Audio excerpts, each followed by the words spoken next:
La température a chuté à -80 degrés. Tout New York est devenu une ville de glace.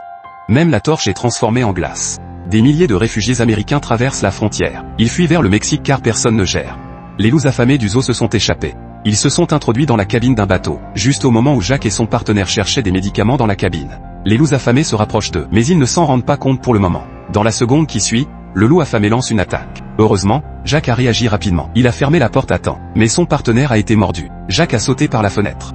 Il a courageusement attiré le loup affamé. Ils ont traîné leur partenaire blessé vers la bibliothèque. À ce moment-là, une scène plus terrible s'est produite. La tempête de neige a recouvert tout l'hémisphère nord. Et l'œil du cyclone se trouve à New York. Le froid arrive à une vitesse visible à l'œil nu. À ce moment-là, la température baisse de 10 degrés par seconde. Le drapeau national s'est immobilisé en un clin d'œil. Toute la bibliothèque a été instantanément recouverte d'une épaisse couche de glace. Heureusement, Jack était assez rapide. Il a poussé son partenaire dans la pièce. Puis il a immédiatement fermé la porte. À ce moment-là, une épaisse couche de glace s'était formée sur la porte. Tout le monde a rapidement ajouté du combustible dans le poêle. Je ne sais pas combien de temps s'est écoulé. La tempête de neige s'est finalement arrêtée. Le père de Jack et son assistant sont également arrivés à New York. Grâce au positionnement GPS, ils ont finalement trouvé la bibliothèque où se trouvait Jack. À ce moment-là, elle était déjà ensevelie sous la neige. Seul le toit était encore visible. Le père croit que son fils est toujours vivant. Ils ont commencé à chercher partout dans la bibliothèque. Le père s'est arrêté devant une porte. Il a remarqué une faible lumière qui s'échappait de l'entrebâillement de la porte. Cela lui a donné une lueur d'espoir. Il a ouvert la porte. Son fils Jack était bien là.